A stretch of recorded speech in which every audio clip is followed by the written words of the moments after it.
इथं चंद्रशेखर बावनकुळे जरी येऊन बसले तरी ही सिस्टीम अशीच काम करणार, कारण ह्या सिस्टीमला सवयच लागलेली आहे. तर आपल्या तहसीलदारमध्ये जर 11 पदे रिक्त आहेत तर त्यांच्या जागी काम कोण करतो? निवेदनाचा अक्षरशः त्या ढीग लागल्या आपल्या नगर परिषदेमध्ये. 1.5 वर्षापूर्वी आमचा कागद निघतोय आणि आता सांगितलं जाते की तुमचा कागद सापडत नाही. आपण जर एखाद्या व्यक्तीला निवडून देतोय तर आपण आपला कारभार त्याच्या हातात देतोय.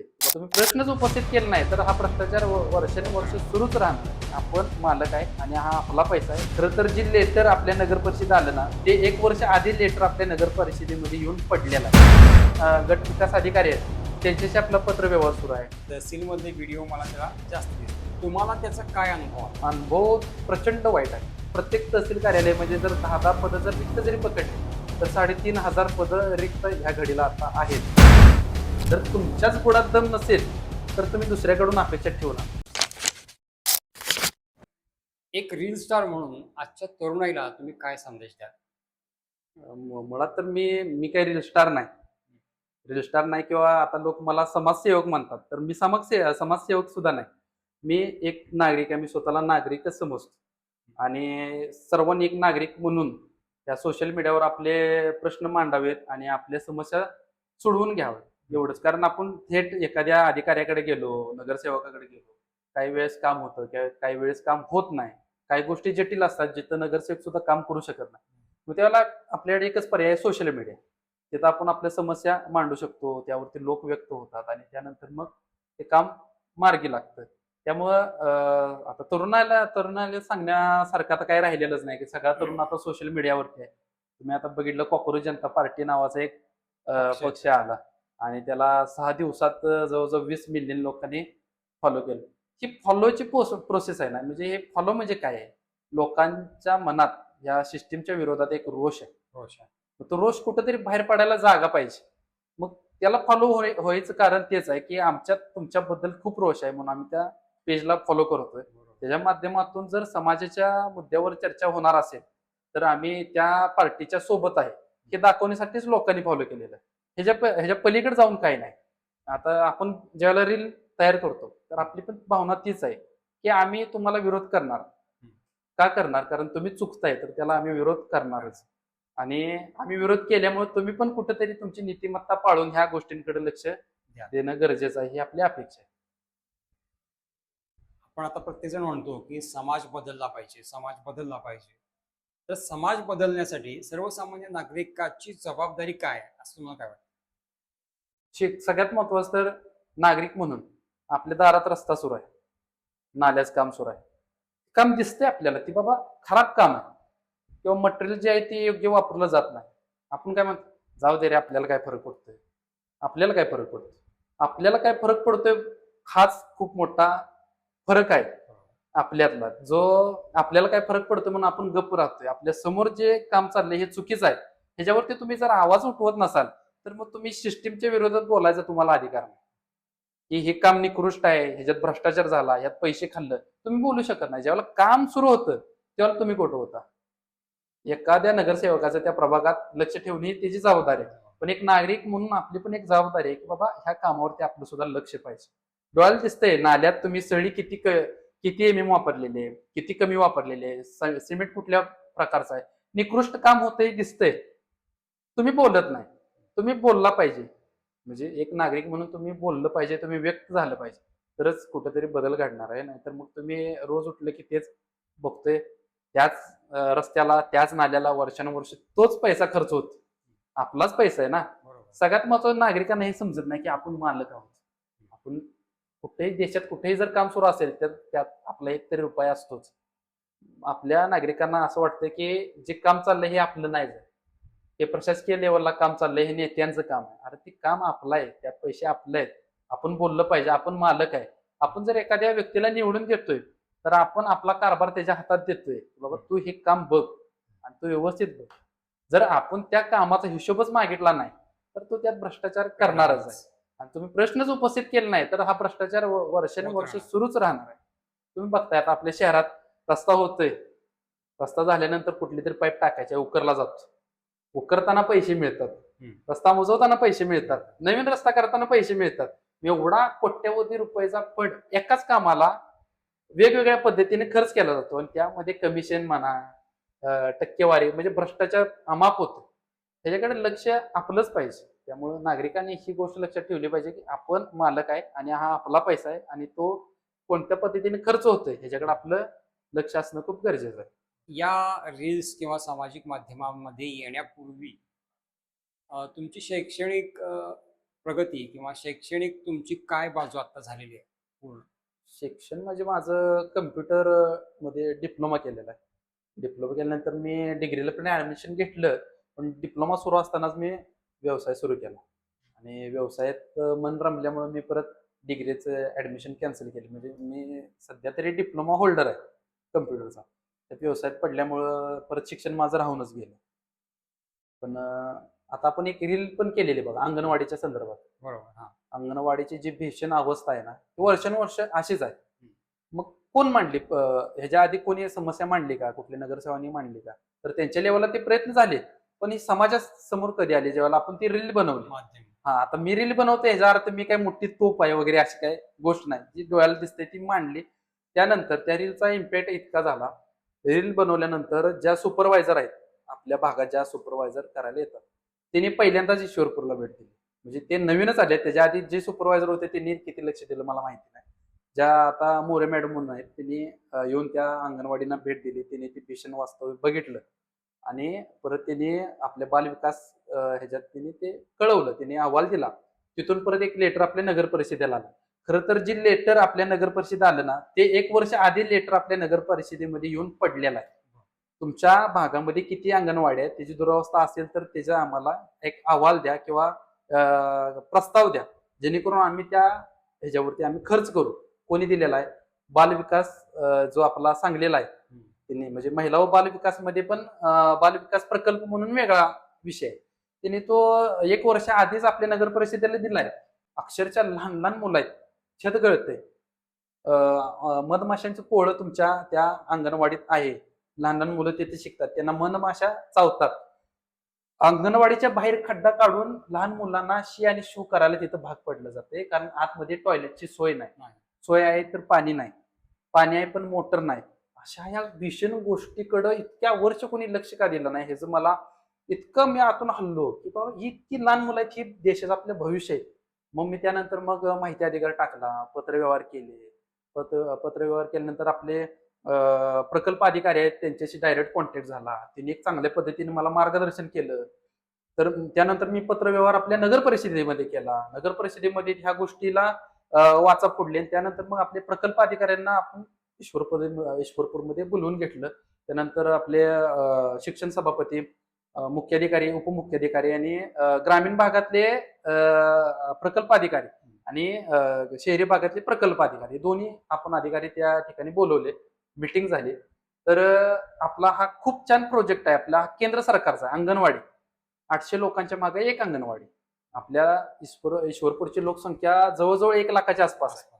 मतदान आपलं एक 67,000 आहे. त्याच्यावरती जरी विचार केला तर 70 अंगणवाड्या आपल्या ईश्वरपूरमध्ये हव्या आहेत. मग ह्यासाठी प्रयत्न कुणी केला? असं कळतंय की ज्या ज्या वेळेला सत्ता होती त्यांनी त्यांच्या परीने थोडा थोडा प्रयत्न केलेला आहे, पण मनावा इतका प्रयत्न त्यावेळेला झाला नाही. मग ज्यावेळेला हे प्रकल्प अधिकारी आले त्यांनी पण ह्या गोष्टी ज्यावेळेला सगळ्यांना सांगितल्या की बाबा आपण अशा पद्धतीने प्रस्ताव करूया. प्रस्ताव करूया म्हटल्यानंतर आता मार्च असल्यामुळं तो आर्थिक वर्ष संपलं होतं. आता ह्या मे आणि जून मध्ये आपल्याला तो नवीन प्रस्ताव बनवायचा आहे. त्याचबरोबर आपल्या नगर परिषदेमध्ये ज्या 4 अंगणवाड्या आहेत त्याच्या दुरुस्तीसाठी एक प्रस्ताव सुद्धा आता मंजूर झालेला आहे. हे का झालं? कारण आपण त्याचा म्हणजे मी एकटा नाही, आपल्या बरोबर बरीच मोठी टीम आहे. त्यांनी त्या गोष्टीचा पाठपुरावा केला आणि त्यामुळं आता ह्या गोष्टी ज्या राजकीय पटलावरती आलेल्या आहेत आणि ह्याच्याकडे आता गांभीर्याने बघितलं जातं. आता तुम्ही नर्सरीची फी बघू शकताय. नर्सरी असेल किंवा इंग्लिश माध्यमांच्या ज्या फी आहेत त्या गोरगरिबांना न परवडणार आहेत. आणि जो आपला केंद्र सरकारचा प्रोजेक्ट आहे ना अंगणवाडी, त्यामध्ये पूर्ण सवलती ह्या सरकारच्या आपल्याला मिळतात. सगळं मोफत आहे. पूर्णपणे आपल्या मध्यान्ह भोजन सहित सगळं आपल्याला मोफत आहे. पण ह्या गोष्टी कधी येतील? मग कधी होतील? आपली अंगणवाडी सुधारली तरच आपण आपली मुलं त्या अंगणवाडीत पाठवणार आहे.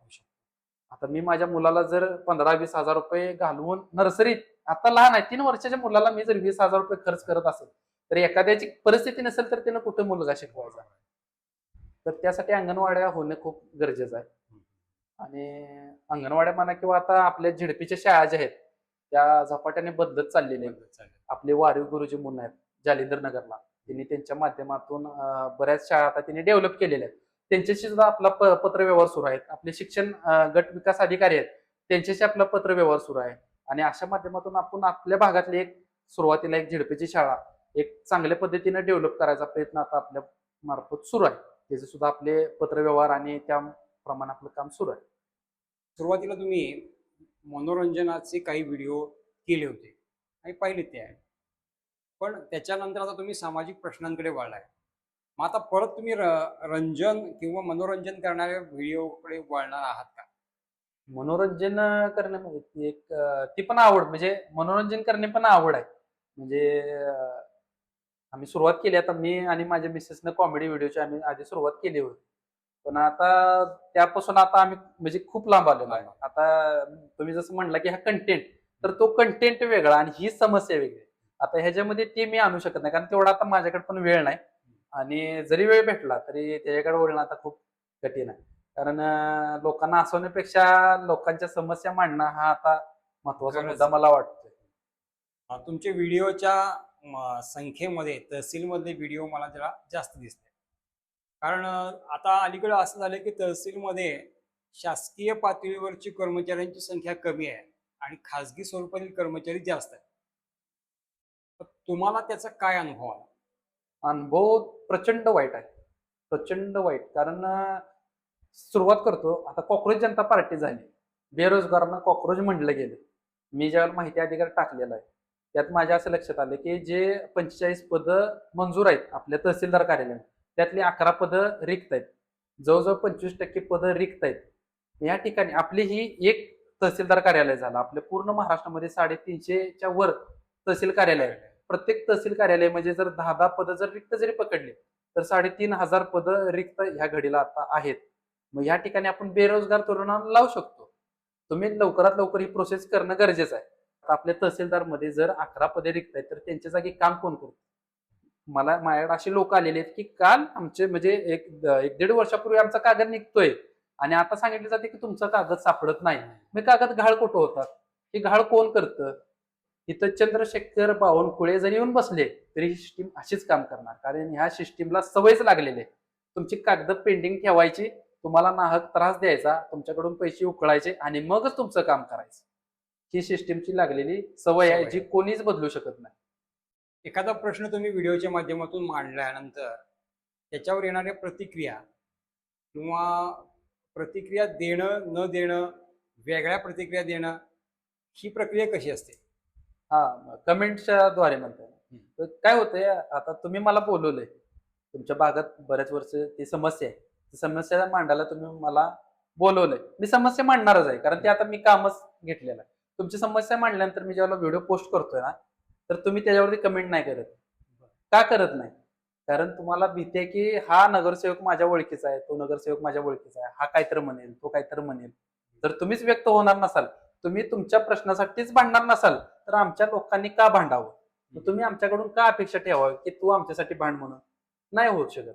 तुम्ही स्वतः व्यक्त होणं पण गरजेचं आहे ना. तुम्ही बोलवताय, तुमचा व्हिडिओ आम्ही बनवला, सोशल मीडियावर तुमची समस्या आम्ही मांडली, पण ज्यांनी बोलवलं तीच कमेंट करत नाही त्याच्यावरती. कारण त्यांना भीती आहे की हा नगरसेवक आपल्या जवळचा आहे, हा काहीतरी म्हणेल, तो काहीतरी म्हणेल. जर तुमच्याच बुडात दम नसेल तर तुम्ही दुसऱ्याकडून अपेक्षा ठेवू नका. म्हणजे थोडक्यात काय तर साप मारायचा तर तो दुसऱ्याच्या काठीनं काठीनं मारला मारा. पाहिजे. मला काय त्याचा परिणाम किंवा मला त्याचा फायदा तोटा काय होऊ होऊ नये नये. ही काळजी घेतली जाते. तसं ते व्हायला नाही पाहिजे असं तुमचं मत आहे. हा, तसं होईल ना. तुम्ही मांडा. मी आता हे काही लोक म्हणतात तुम्ही व्हिडिओ का बनवताय, निवेदन द्या. निवेदनाचा अक्षरशः त्या ढीग लागल्या आपल्या नगर परिषदेमध्ये. आपल्या निवेदनाकडे ही जी मांडतोय ना डिजिटल निवेदन आहे. काळ बदललाय, आता आमचं निवेदन देण्याची पद्धत पण बदललेली आहे. की आमचं निवेदन आहे ते डिजिटल माध्यमातून आहे, जे मी मांडतोय आणि त्यावरती तुम्ही व्यक्त होताय. एखादं निवेदन घेतल्यानंतर तुम्ही सही करताना त्याच्यावरती की हे निवेदन आम्ही लिहिले नाही, त्याच्यावरती सही करतोय. त्याचप्रमाणे तुम्हाला सहीच्या जागी फक्त कमेंट करायची. मी कधीच म्हणलो नाही की ही माझा अकाउंट आहे, ह्याला फॉलो करा किंवा शेअर करा. शेअर करायला सांगतो, पण ज्या वेळेला ती महत्वाची गोष्ट असते, लोकांच्या फायद्याची असते, त्यावेळेला मी लोकांना सांगतो की ही गोष्ट तुम्ही शेअर करा, तुम्ही मला फॉलो करा, मी असं कधीच कुठल्या व्हिडिओच्या माध्यमातून सांगत नाही, किंवा मी माझं स्वतःचं नाव सुद्धा व्हिडिओमध्ये कधी सांगत नाही. म्हणजे काय आहे, मला ते फॉलोशी काही देणं घेणं नाही, शेअरशी काही देणं घेणं नाही. त्या समस्येचा निपटारा होणं खूप गरजेचं आहे. अशा गोष्टी आहेत. त्यामुळं मी कधीच म्हणत नाही की मला फॉलो करा. पण एक गोष्ट मी आता तुमच्या माध्यमातून सांगतो. आपल्या शहरात जे पेज आहेत, वरून ईश्वरपूर असेल, ईश्वरपूर ब्लॉगर असेल, किंवा ईश्वरपूर फॉलोअर असेल, हे जे पेज आहेत त्यांनी खूप म्हणजे कष्ट घेतलेले आहेत, आणि त्यांच्या फॉलोअर्समुळे आपल्याला लोकांपर्यंत पोहोचणं शक्य झालेलं आहे. ह्या पेजने मला खूप सपोर्ट केलेला आहे. तर मी असं म्हणेन, मला फॉलो करण्यापेक्षा ह्या पेजला तुम्ही फॉलो करा आणि ह्या पेजला तुम्ही सपोर्ट करा, कारण आपल्या समस्या ह्या पेजवर सुद्धा येतात. तर मी विनंती करेन की तुम्ही ह्या पेजला सपोर्ट करा. मंडळी, रंजनापेक्षा सामाजिक प्रश्न मांडून हे प्रश्न सोडवण्यापर्यंतची मजल घेणारे हे होते समाधान माने. यांच्याप्रमाणेच अजून बऱ्याच अशा वेगवेगळ्या चेहऱ्यांची ओळख आपण या पुढील भागामध्ये आपण करणार आहोत. त्यामुळे आमच्या चॅनलला लाईक करा, सबस्क्राईब करा आणि तुमच्या प्रतिक्रिया नक्की नोंदवा.